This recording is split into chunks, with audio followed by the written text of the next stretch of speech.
If you have your Bible, we can turn to Song of Songs, chapter 5. I had alluded to the idea last week that we might just conclude the book and do a summary, but that's not going to happen.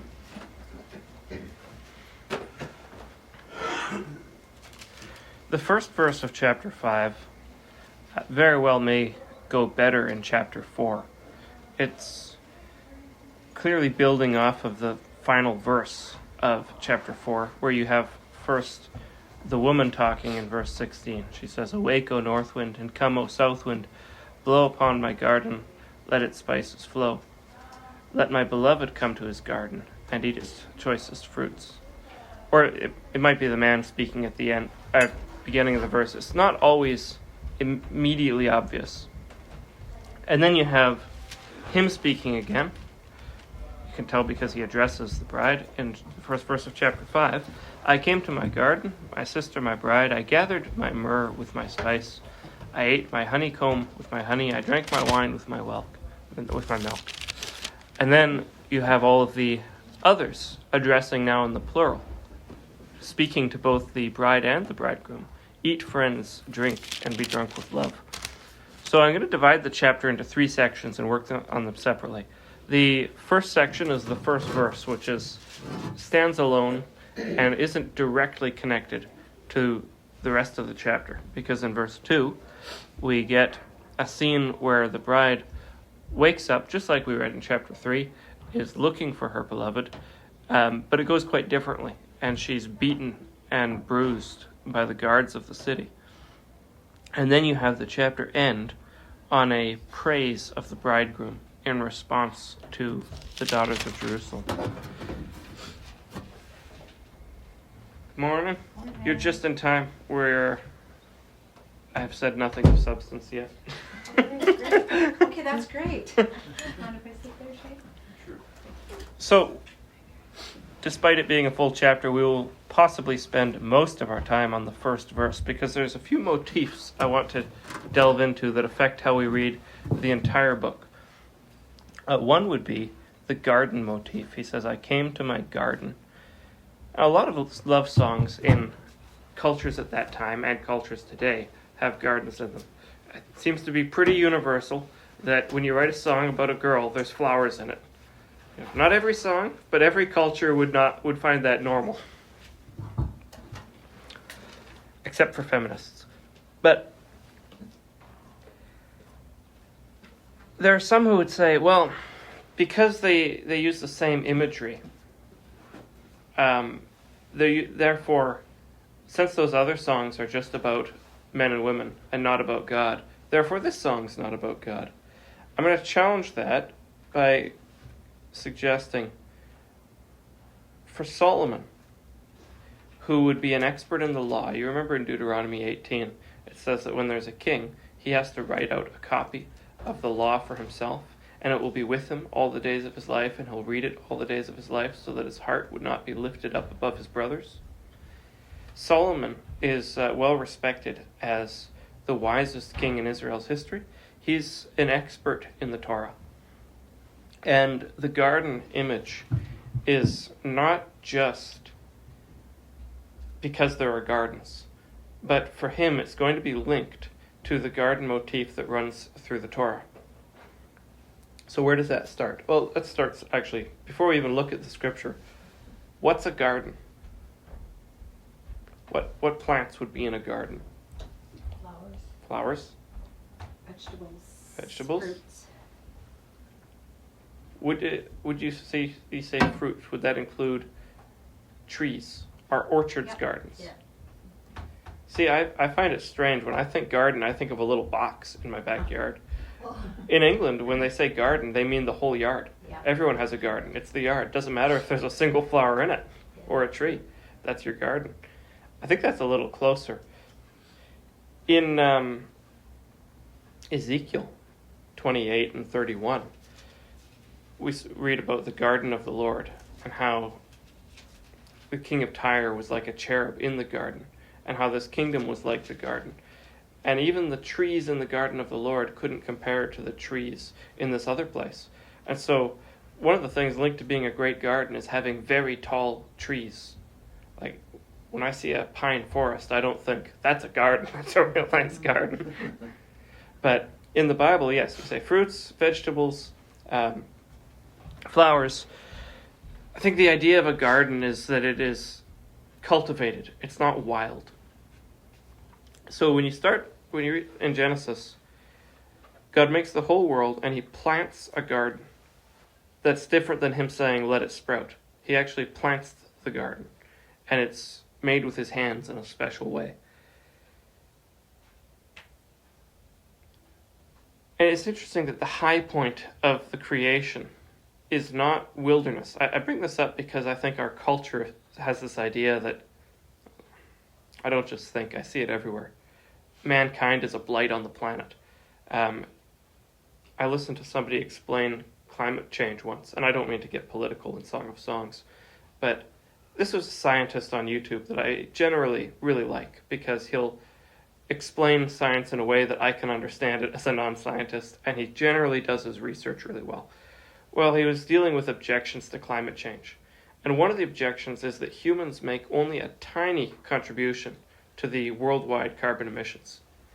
And he said that is absolutely true, but our tiny emission is what throws it all out of balance.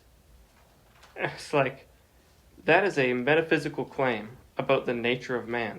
There's no empirical data you could possibly use to decide which. You could say that maybe, we don't have the data to do this, but you could say there's this much evidence, or there's this much carbon in the air, and this is the ideal amount. This much is how much we're over.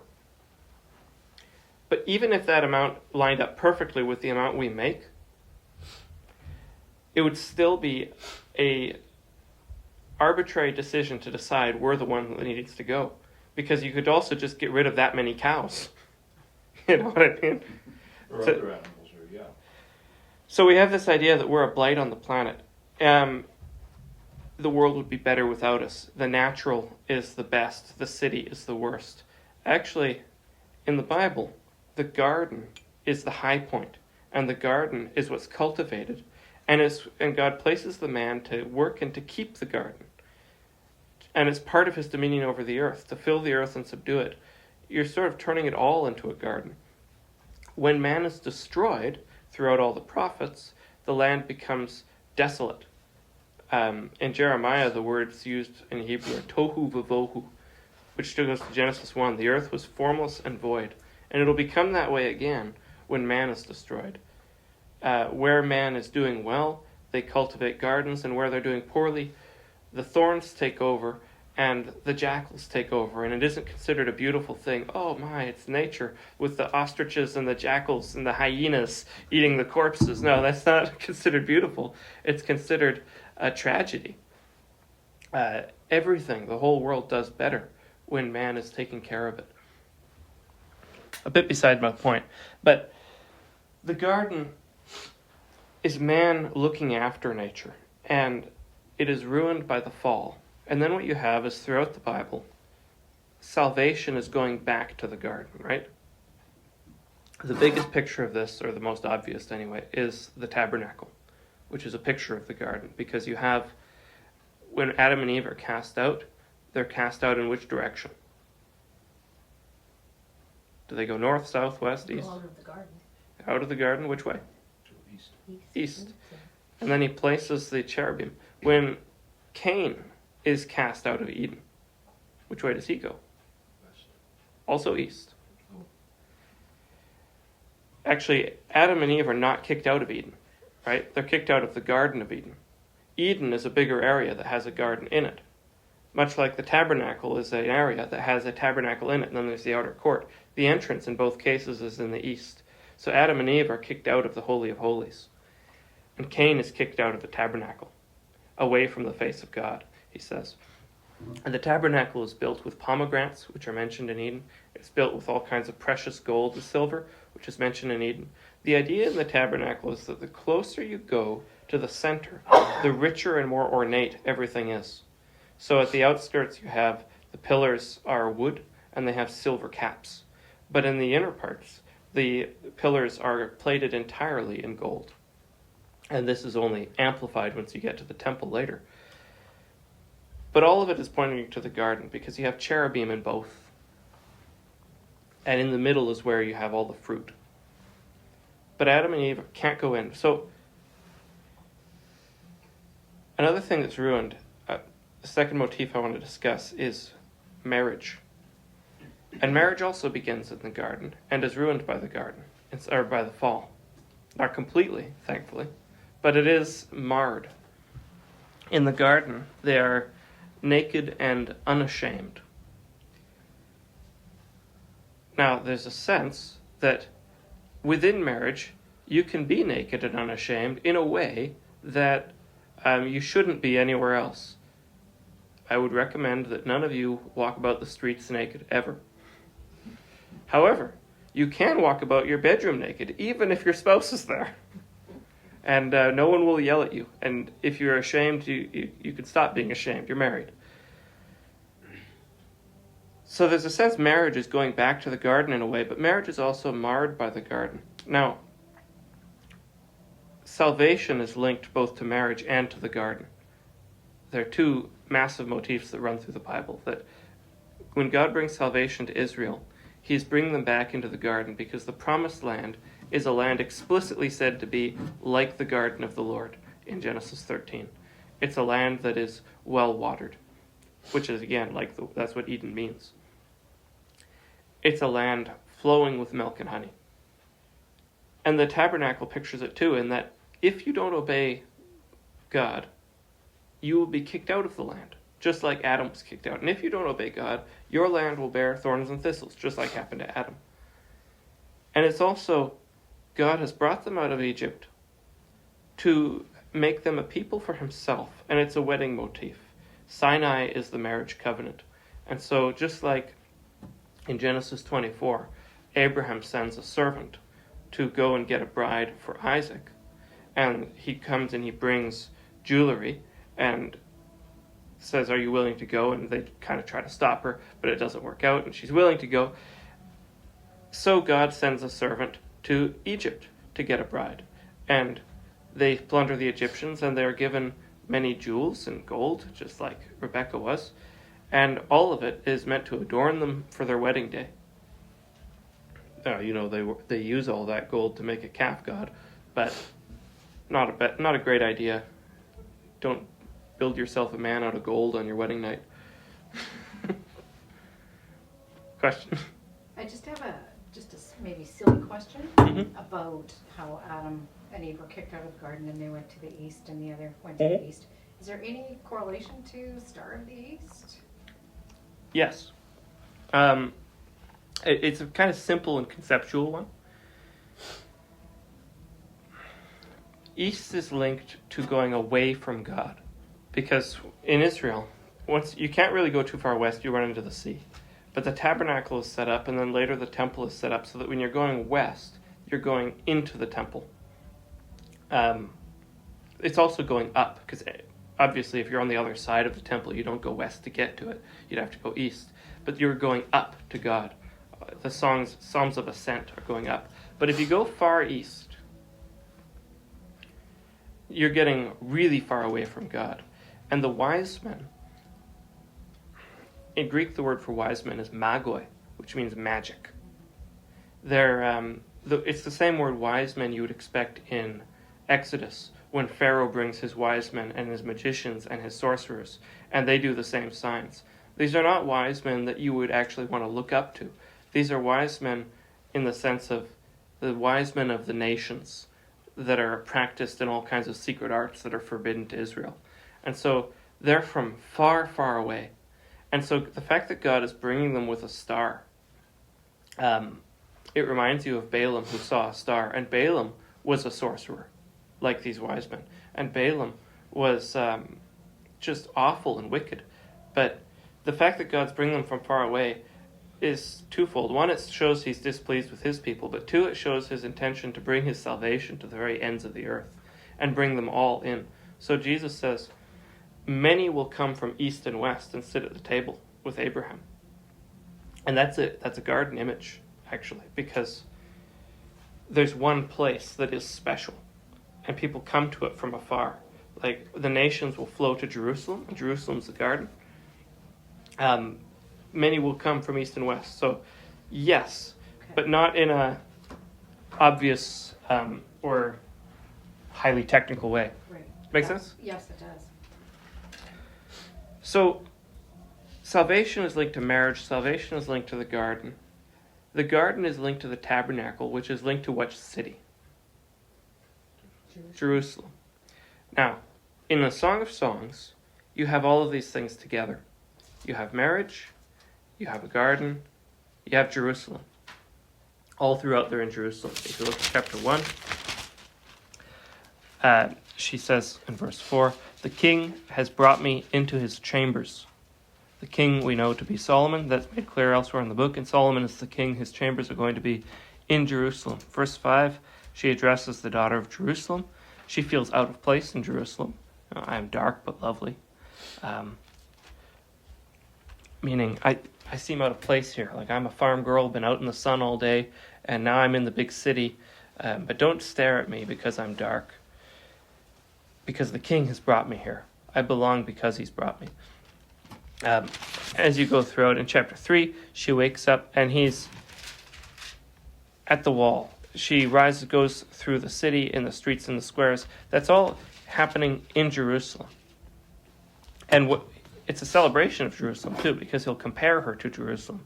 In chapter 4, verse 4, "Your neck is like the Tower of David, built in rows of stone. On it hang 1,000 shields."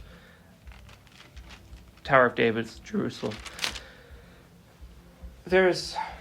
So in chapter 5, verse 1, what we have is a sort of mixing of these metaphors. And I think that that's appropriate. You want to understand that they're not always mixed. Sometimes in the song, the garden is a garden. So in chapter 7, they say, let's go to the vineyards and let's see if they're in season. Let's see if they're blooming. Here, the garden is a symbolic way of speaking about the bride.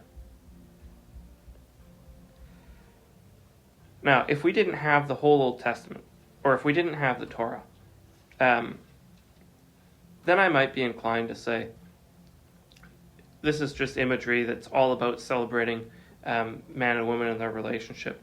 But in the context of the Torah, where all of these things are strongly tied to the salvation God gives his people, and because the whole thing happens in Jerusalem, and because it's the king, the Davidic covenant, which is the means God has chosen to bring about this salvation, I have to think it's not coincidental.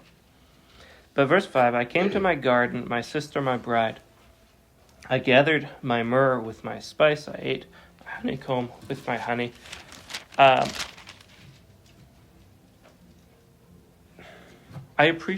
said this in the first lesson, there is a veiledness to the language. So what's going on here is the woman is the garden. And so all he's saying, like, I ate my honeycomb with my honey, is a way of saying all of her is mine and I enjoy every part of her. It's a very veiled way of saying it, so you don't read it and feel like, oh, gross, why is this in the Bible? Kids are going to read this. But it's a celebration of marriage and a celebration of salvation. And it brings them all together. Like the pictures. Let's turn to Ephesians. I think we've turned here before in this series, but I want it to be always on our mind that Ephesians chapter 5 we'll start in verse 22, and I just want to highlight a few things in this passage, but especially verse 32. That's the one that I think we can miss if we're not careful. He says, "Wives, submit to your husbands as to the Lord, for the husband is the head of the wife, even as Christ is the head of the church, his body, and is himself its Savior." You see there that he's understanding marriage through Jesus. He's understanding that marriage is meant to picture the relationship between Christ and the church. And then he picks that up again in verse 25. "Husbands, love your wives, as Christ loved the church and gave himself up for her." that he might sanctify her.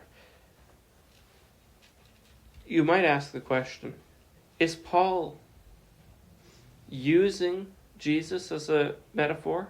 Or does he think that does he believe that the purpose of marriage in its creation was to picture the relationship between Christ and his church? Because those are very different things. You could make an argument, well, we want to honor God in everything, so the way you live in your marriage should reflect Jesus in some way. And you could just use it illustratively. It's very different if you say marriage was created, and everything good about it was created as a picture of Jesus. In verse 31, I think he gives the answer, which of these he's going for. Therefore a man shall leave his father and mother and hold fast to his wife, and the two shall become one flesh. He's quoting verbatim from Genesis 2:24. This mystery is profound, and I'm saying that it refers to Christ and the church. When Paul says mystery is something that was hidden in times past and is now revealed through the scriptures. You see this use of mystery in several places, especially Colossians. But it seems to me he's saying that this verse spoke in a mysterious way, and now we see that it was about Jesus all along. It is a bit of a mystery. When you read it in Genesis, therefore a man shall leave his father and mother and hold fast his wife. If you understand that marriage throughout the Torah is going to be linked to God saving Israel, you might be confused. Why start that with this?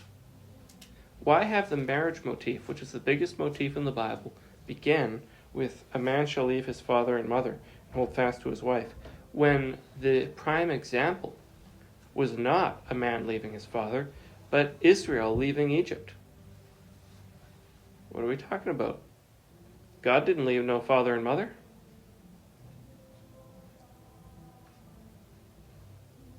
And what does it mean the two shall become one flesh? That's the much bigger mystery. Because in human marriage, the two become one in a way that is quite intimate. And would you say that Israel's relationship with God was intimate in the same way that a marriage is intimate? Or which would you say is more intimate? Doesn't it seem that the picture is more real than the reality? If God's relationship with Israel established at Sinai is the ultimate picture. Because you're free to go, if you're married, in most cases, I mean there were exceptions like people married to cruel tyrant kings, but for the most part, if you're married, if you're a woman, you can go into your husband's bedroom, probably your bedroom, and you can talk to him. If you're an Israelite, can you go into the Holy of Holies and talk to God? No. And that's just going in. Never mind having a close relationship. So it's a mystery. There's a sense the tabernacle is teaching you that God is committed to bringing you into the garden. Because here's the garden. I've put it right in your midst. And there's a door. And I've invited you through. And when the high priest comes through, he's going to have all the stones of every tribe written on his chest. God's committed to bringing you in. But it also teaches you're not in. Because there's a wall. And you are not allowed to pass it. Ever. So it's a mystery. But in Jesus, we are actually brought near in a way that at present we experience in part, but in the future we will experience far more fully. So that being with Jesus is better than any human relationship ever could be. Okay, back to Song of Songs. When the second Eden comes, we'll be in the garden that God walks in, won't we? Yeah. Well, it's sort of symbolic, right? The Bible begins with the garden and it ends with a city. A city is linked to the garden. Like Jerusalem, when it's at its height, would be very gardenous. Like the Hanging Towers of Babylon, if you're familiar. But it's bigger and better. Like God's not just bringing us back. He's bringing us somewhere new and far superior. so that where sin increased, grace abounds all the more. But in the Old Testament, don't they call it the second Eden? Not in that particular phrase, but what he will say is this, that he will take their land which was desolate and make it like the Garden of Eden. And conversely, take, for example, in Joel, when the locusts come, which are a picture of the armies that come later, it says that before them the land is like the Garden of Eden, and after them it's desolate. So there's a sense that they are experiencing Eden in the land when God blesses them, but then he brings curses on them for disobedience, and their Eden becomes a wasteland. But so he never says it's a second Eden, but he does say he'll make their land like the Garden of Eden. And I think the New Jerusalem is the highest expression of that. That it's not just Eden, it's a city that is beyond all the aspirations of Eden.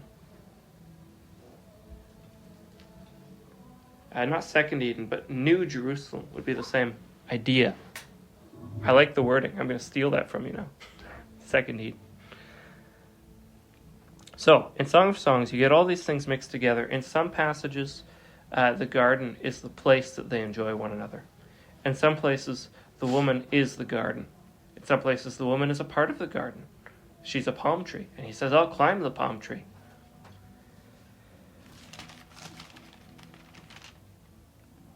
Sometimes the place that they are together is Jerusalem. Sometimes it's the garden.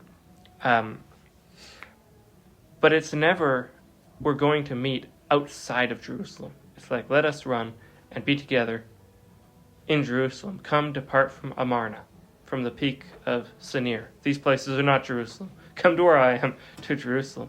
Or if he's not there, then she is. He's waiting outside our wall. She's in Jerusalem. But he is bounding over the hills on his way. So, all that to say,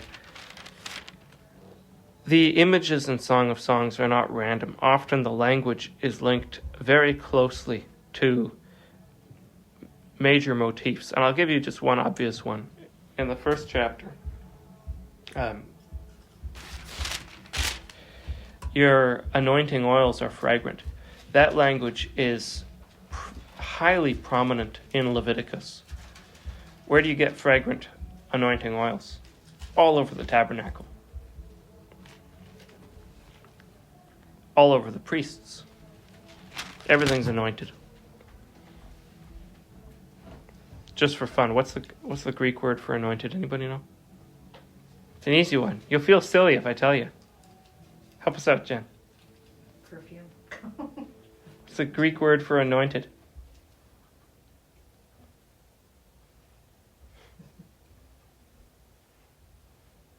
The Greek word for anointed? Yeah. It's so common that we don't even translate it. We just write it in Greek in our English Bibles. Anoint? Christ. Oh. Yeah. Christ means anointed. It's an adjective. Huh. Because he's the anointed king, right? Okay. So, questions on that? I just want you to see that these motifs are biblical. And to me, it's highly unlikely that Solomon is going to use them as an expert in the law and unintentionally tie them all together. And again, chapter 3, I think, is the strongest case. When he says, what is this coming up from the wilderness, like columns of smoke, perfumed with myrrh and frankincense? It's the litter of Solomon. Like columns of smoke, and then being carried about and being surrounded by all the mighty men. This is a picture of the tabernacle being carried with the column of smoke, like God walked through the wilderness on a column of fire. And it's the wilderness. And he's mixing it with the garden motif, with the myrrh and the frankincense. And he's mixing it with the Jerusalem motif by bringing in the Davidic king and the mighty men. So he's mixing everything together in a way of celebrating. All right. Second half of the chapter. I say half. First half is the first verse, I decided. What do you know?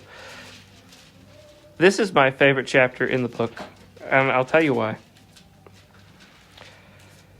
Because in verse 7, The watchmen found me as they went about in the city. They beat me, they bruised me, they took away my veil, those watchmen of the walls. I adjure you, O daughters of Jerusalem, if you find my beloved, that you tell him I am sick with love. Who is the beloved again? It's Jesus, but in the book, like strictly speaking, Solomon's the king of Jerusalem. She gets up, she goes looking for Solomon, and who beats her up? The guards. The guards of the city that he's the king of. What's going on here? If I was trying to understand this as having nothing to do with God, I would be confused out of my mind. What? Why would they do that? Solomon, fire these guys. Don't write a song about them. Like, sentence them to death. How dare they do that to your bride? But if you're reading this as a picture of the relationship Israel has with God, earlier they had this same event happen where she went through the streets, she came across the guards, and it says, shortly after I passed them, I found my beloved, and I didn't let him go till I brought him to the house of my mother. Now, she doesn't find him. And isn't that just how the Christian life is? You're longing for God, you look for him, and instead of finding him, you find trial. Here, there is no word of indictment spoken. This is not like Solomon is upset with her. This is not God is like upset with his people. That might be why this happens sometimes. But this is a celebration of her loyalty.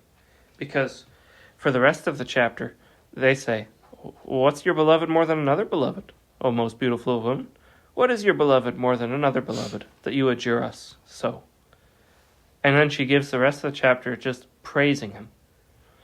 Even though she's being beaten up by the soldiers who are supposed to work for him, she is praising him in the midst of that confusion, in the midst of the pain.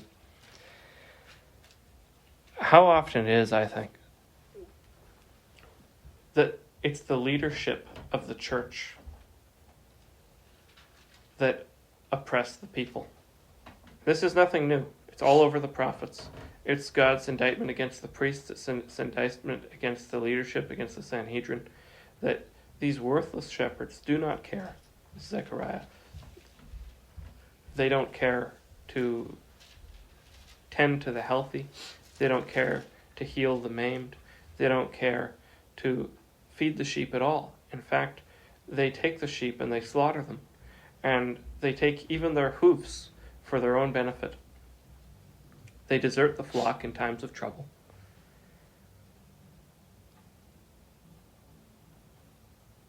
And yet, this is a reality the Bible's not foreign to. I couldn't tell you how many Christians I've met, and there's way more that I haven't met, who are bitter against God because they've been hurt by church leaders, or they're aware of scandals a million miles away. This isn't new to the Bible. This wasn't new even in Solomon's time when things were going pretty all right. Solomon could look back in pretty recent memory and remember that his dad had been kicked out. King David was kicked out of Jerusalem by who? The leadership of Jerusalem. When he says, Psalm 22, like a lion, they've pinned me to the ground. They've pierced my hands and feet. I can't move. I can count my bones. My throat is like wax. Or my heart is like wax. My throat is dry. Who's pinned him down? The leadership of Jerusalem. Same people who pinned Jesus down, by the way. Now, I've been, throughout this book, pointing out Jesus is the ultimate bridegroom. And you want to read this book and understand. He truly does love us passionately. And I think you should appreciate that when you read this. That it's not just that marriage is an image being used to describe Christ's love. Marriage was a picture God painted of Christ's love. And the picture is not going to be as good as the reality. So I don't want to assume, I know Shane, you're not married, but I don't want to assume your marriages are all super passionate. But when they are, that passion is a picture of Christ's passion. It's not I tend to feel like Jesus can't possibly love me as much as I love Fran. That's stupid. My love of Fran is actually, insofar as it's love, derivative of his love. Because God is love. He's the source of all love. So, anyway, I've been emphasizing that Jesus is the ultimate bridegroom. But here I want to point out to you, Jesus is the ultimate Israel. And this is a passage that celebrates the ideal Israel. There's a sense that the bride actually pictures Jesus here. Because when Jesus is taken away by the leadership of Jerusalem and beaten and bruised, and they take away his clothes, they take away the veil here, he has absolute confidence in God. Completely. He could say, God is worth this. It's hard. Eloi, Eloi, lama sabachthani.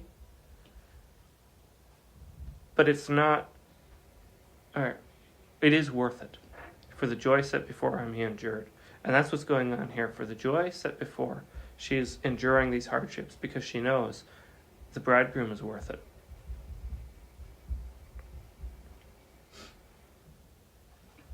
I'll just take us to the last verse of this chapter. I haven't read the whole chapter, but you can do that whenever. The last verse begins the way the chapter opens. And for this reason, I like that verse 1 is in the chapter, because they both have the word friend. At the beginning of the chapter, the others exhort the two lovers. Eat, friends, drink, and be drunk with love. And at the end, she says, his mouth is most sweet, and he is altogether desirable. This is my friend. This is my beloved, and this is my friend, O daughter of Jerusalem.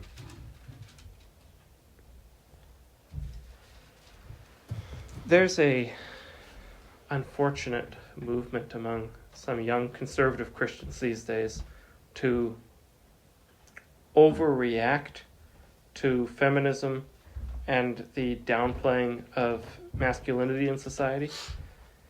You'll find I have a good friend, unfortunately, it's not unfortunate he's my friend, but it's unfortunate.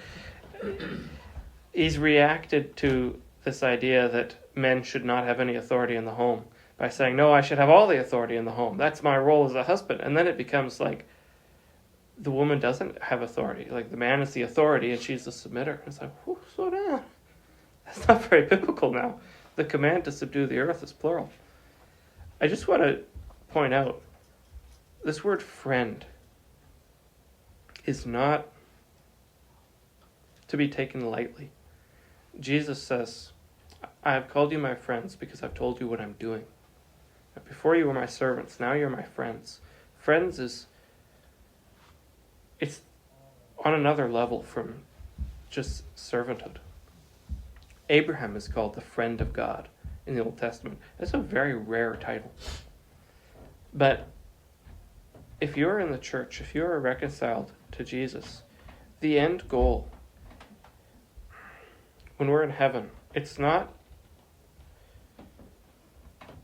I'm going to put this as clearly as I can. I should have written it out maybe for myself. The unchangeable purpose of God in creating man was not that man would be a servant. It was that man would be a ruler. Like God, that we would be friends. The servants in the castle who do the bidding of the king, who constantly just do service. That is service, and we are God's servants. But that is very different from being friends. And a good marriage should reflect the purpose of God in creation. The purpose of God for the end. So when Jesus comes back, Revelation describes it as a wedding feast. And in all eternity, we are going to be Jesus' friend, where we rule with him. We share with him in the rule. All the things that are his are ours. Jesus says that the Father loves me, so he has given all things into my hand. And so because he loves us, he says in Revelation, just as my Father has given me to sit with him on his throne, so I give to you to sit with me on my throne. That's not just service, that's friendship. And marriage should reflect that. Father loves the Son, gives all things to him. Jesus loves his bride, gives all things to her. In a marriage, there is a sharing and a friendship and a ruling together. I am excited to see what that looks like when Jesus gets back. Sorry, is that not the key though? Like, Jesus may treat me as a friend now, Mm-hmm. but I'm not Jesus' friend. How do you mean? Well, Jesus doesn't need me to be his friend. I'm not his friend. Mm-hmm. He's my master. He treats me like a friend, but I'm not his friend in the sense that like, he needs a friend. And isn't that a future concept where we'll be like friends? Yes, and mostly no. One thing you would have to be clear on is that being friends is not incompatible with being a servant. Like Abraham is called God's friend, but Abraham was always a servant. Like he's called a friend because he was such a good servant. But is he not really the only one? I could be wrong. I think he's the only one explicitly called the friend of God. So it's an important title. But in the New Testament, Jesus says to his disciples while they're right there with him, that I call you my friends. And I take that as a picture for us that we are Jesus' friends now, if we walk with him. But we're not his friends. We're not his friend. We don't have that relationship with him in that way. That's where I was coming from. Jesus doesn't. I think you might be bringing a connotation into the word that I'm not bringing in, namely that like friendship is fulfilling some kind of need. Yeah, we're his beloved. Yeah. I'm not quite sure what you're bringing into friendship that is... Well, we use the word friendship like we think of friendship. Yeah. Friendship is a two-way sort of street sort of thing. And, well, it's two ways in that the delight goes both ways. It's not two ways in that...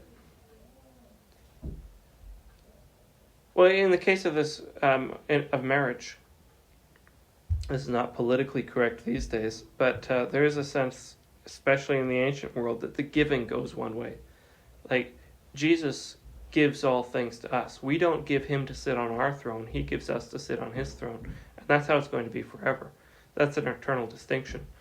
But the fact that he does it is friendship. And so the friendship is based on his grace, not on ours. But I think it would be fair to say that makes us his friends. I'd base that on a verse like this, because she says, "This is my friend." I guess if we understand that our friendship with God is by grace. Yeah. But we want to understand, like, friendship implies delight. When Jonathan and David delight in their friendship, like David says, his love surpasses that of woman. And there's a real delight in the friendship that they have there. And the delight goes both ways in friendship. And so that's what I'm trying to emphasize, is that we delight in Jesus, and Jesus delights in us. And if we don't believe Jesus delights in us, we're going to end up thinking of him as a harsh taskmaster. It doesn't matter what we do, he's never going to delight in us. But that isn't how he is. This is a little off topic. I love Tolkien. Tolkien, I believe, is the greatest poet in the English language. And I love C.S. Lewis, especially when he rips off Tolkien. In Narnia, have you read the creation account of Narnia in The Magician's Nephew? He describes Aslan as creating the world by singing. And he sings with joy and a smile. And Tolkien describes the creation of Middle-earth the same way, that God, in his book Iluvatar, creates the world by singing, and singing with the angels and letting them sing. And then when he sees them sing, he smiles. But then when Satan begins to sing a dissonant tune, he listens. And he gets up, and it says they all saw that he smiled. I love the imagery, because what he's doing is they're both reflecting on creation and thinking, God saw that it was good. God created all things because he delighted to do so. It was his joy. He delights in his creation. It's an expression of his goodness. And the church is his creation. I want to appreciate when I read these passages that he actually delights in his people. It's his good pleasure to save us. And his good pleasure is not for show. It's real. Our joy is an expression of who he is. We're out of time. Does that, you sort of see where I'm going with that? Yeah. These lessons could be much more polished and less rambly, but I enjoy doing them with you guys.